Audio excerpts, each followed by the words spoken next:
Hey everybody, so I am in my spa today and I figured while I have a little gap in between clients, I would talk about a topic that has been highly requested from new estheticians and really existing estheticians who have been in the industry.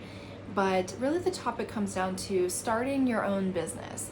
And I feel like there's plenty of different ways that you can do this, but I have done this a few times and I kind of want to touch on each time and how I did it and how I was able to rebuild and restart after those businesses. When I was in aesthetic school, I knew that I wanted to be a business owner at some point. When I was in school, I was actually working for a big call center for a pretty big spa. I was actually offered an opportunity to be an esthetician at one of their big spas.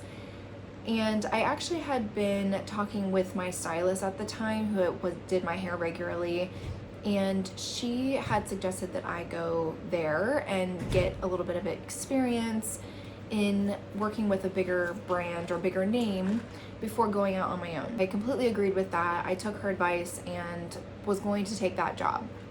I got a call about a couple weeks later from the same salon owner that she wanted me to come into her salon a lot quicker than she had assumed. Now, one of the things that she mentioned to me was that she had actually worked for the salon before she became a business owner. Although she felt like she learned a lot from it and she got a lot of great experiences, there were some red flags that she wanted to share with me. The fact that I would have to sign like a non-compete, and this is a company that has sued many people. I was 18, I didn't really know what I would be getting myself into, but from when it was described to me, it felt like, yeah, I probably should be really cautious about this. So I ended up going with the salon that wanted me to come there instead of starting at this big salon.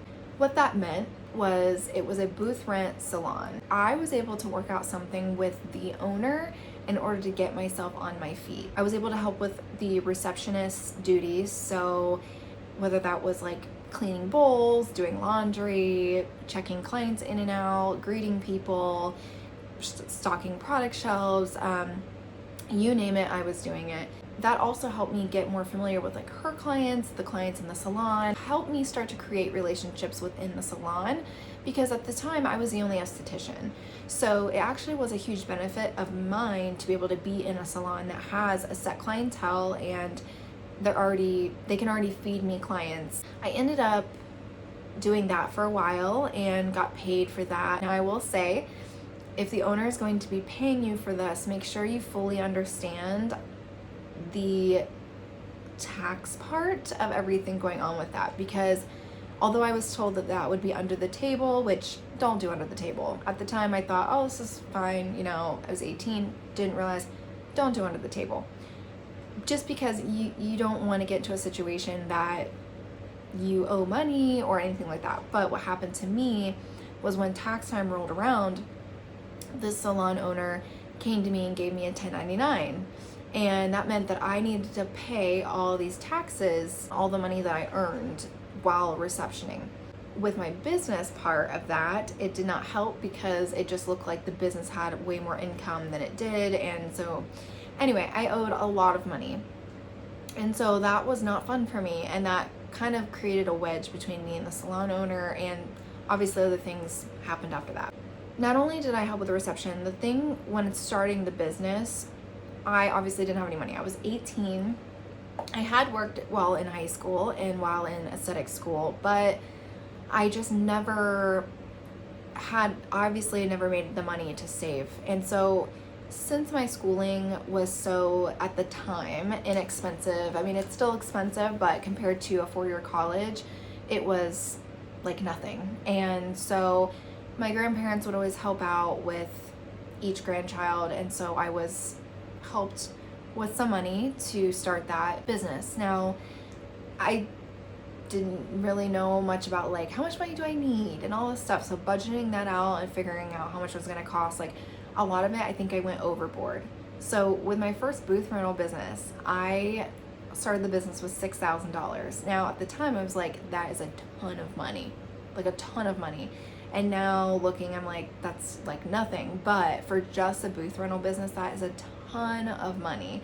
And mostly because there's ways that I found later on that I didn't have to start with everything and anything just to get started and just to take clients. I will say your hands are magic and they do a lot of the work for you, and you don't need to invest in tons and tons and tons of crazy equipment in order to get started. You also want to build trust with clients, so you want to start small and grow from there. So I feel like from the get-go, I started off pretty strong, which is great, but I just noticed that I needed to learn more.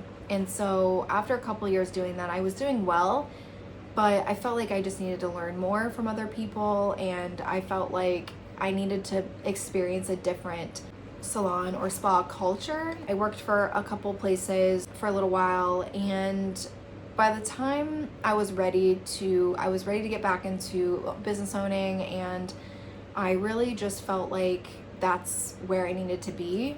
I am pretty self-motivated, self-driven, and I really love to just like walk to the beat of my own drum. And so working for myself really allowed me to do that.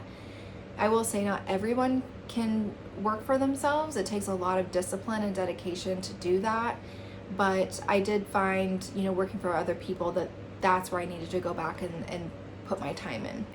In 2016, I had a bad experience with the spa. I ended up just being like, you know what, I need to do this. Like, everywhere I've worked, I found something that's just not good, and I need to put myself first. And so I ended up starting a spa. So in 2016, started my first spa, and this was much bigger because this is a storefront. This wasn't booth rental. This was a spa, like an actual business, brick and mortar. It was convenient because there was a space right below my apartment that became available because I lived downtown in my hometown. And so I was like, wow, that's pretty cool. I'll just go ahead and see if I can rent that space for my business. And I had a good relationship with the landlord. And so he worked out a deal with me, which already the rent was like dirt cheap. Like so dirt cheap. I ended up working out a deal where I could rent my apartment and my business for all around $1,000. And my business was a decent amount of square footage. I can't remember how much, but it was pretty big. It was very long. It was gonna take a lot of work. There needed to be rooms built, products, more equipment to bring on more employees. I started with $10,000 with this one. And mind you, pretty much I still had everything from my business before that I spent the $6,000 on. So the $10,000 was primarily for renovations. And so I did make sure that I spent money for that. But obviously when starting a new business, you have licenses, you have build out, you have so many different things you're paying for. And so you have to take all of that into consideration. And so this was the first time that I was really taking all of that into consideration. I probably could have taken more money, but I didn't want to get in over my head. I also didn't know how this was gonna go. And so I just wanted to start with a little chunk of change, even though it's a big chunk of change, but at the same time, when you're starting a business, that's like a micro loan, that's like nothing. And that loan actually, I got approved from a bank, but my parents didn't want me to pay all the interest that I was going to have to pay. And so they ended up giving me the loan and writing up a contract, and I paid them back every cent of that.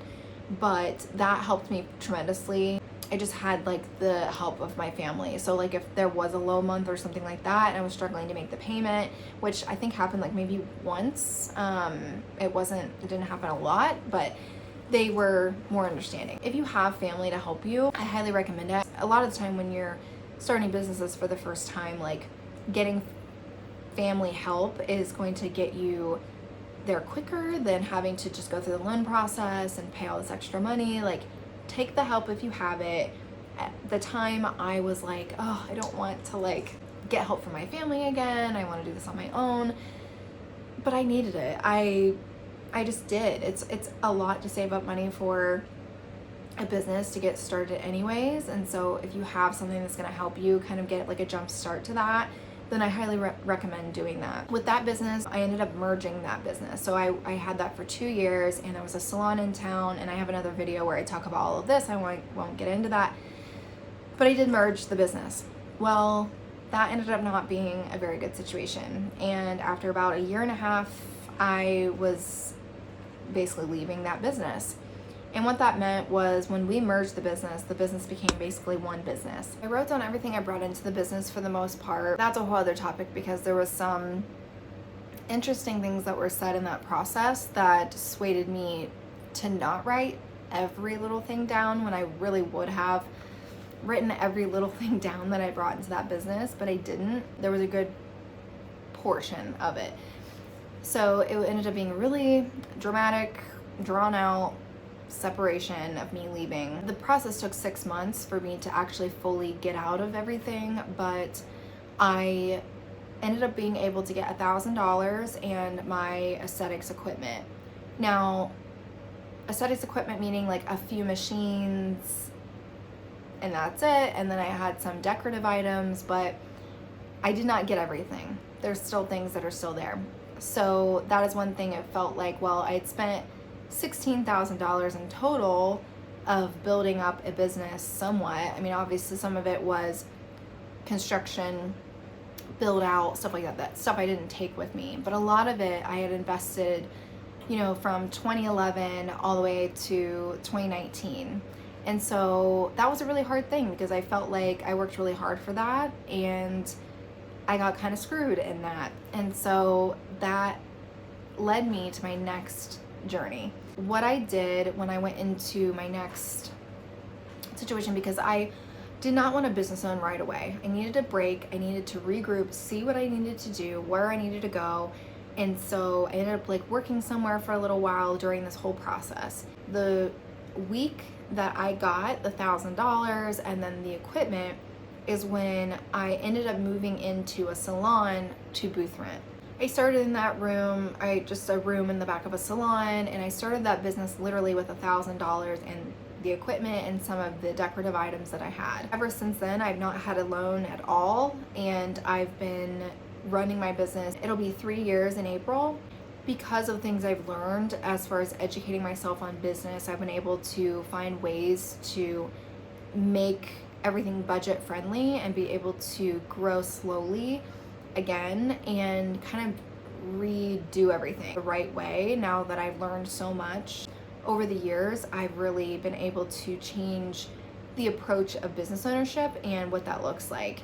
So I do have an accountant now. I never had an accountant before, and I was doing everything on my own.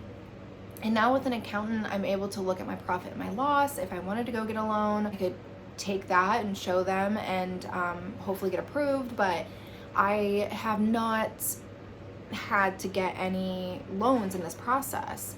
And so I've strictly been able to grow a business from what I have to now, and it's successful and it's thriving and it's doing everything. So there's so many different ways to start businesses. As you can see, I've started technically, 4 businesses, but really 3 businesses, and each one was different in a whole different scenario and a whole different time in my life. So my next process is just to expand this business. My first business was not perfect. My second business wasn't perfect. This business is not perfect, but each business is significantly better than the last. So even if you're thinking about going into business for yourself, and if it doesn't work out the first opportunity that you have, it's okay. Take that as a learning opportunity and grow from there. Really take the time to invest in classes, business classes, understand your numbers and your performance metrics and where you want to go as far as goal setting. I think there's a lot that people need to know before going into it. You can have an entrepreneurial spirit or be really good in this career or in this job choice, but you really do have to know your stuff. And so I think those other times were kind of just, those other businesses were kind of more of my hard knocks of business ownership. So I'm learning as I go, and then I'm also trying to take classes and gain as much knowledge. And I can honestly say that the classes were nowhere near the education I needed than the actual experience of business ownership. However, I still think that you need to have you need to understand how the business needs to be ran or how things need to be done before you go out in business.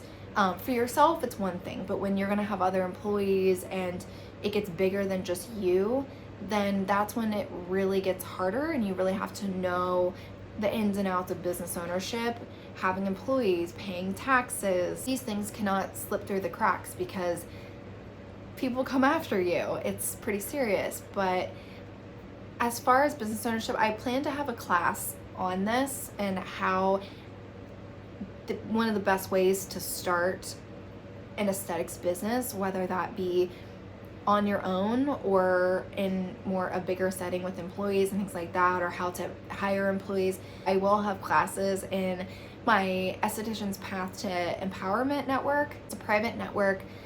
We do have a space for free resources, and we also have pre-recorded trainings that you can purchase. We also have a private group that you can ask questions at any time. It's more of like mentorship, networking, bouncing ideas off of different estheticians or professionals. There's live trainings in that group. So there's a lot of great resources, whether you join the group or you just purchase a class.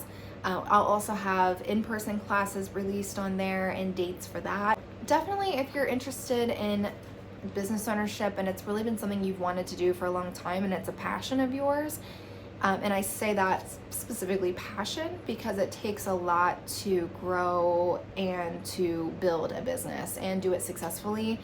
So I highly, highly, highly encourage you to educate yourself. And what you don't need to go, I mean, maybe you want to, you don't need to go to a huge business school and do all of that. You don't have to do that.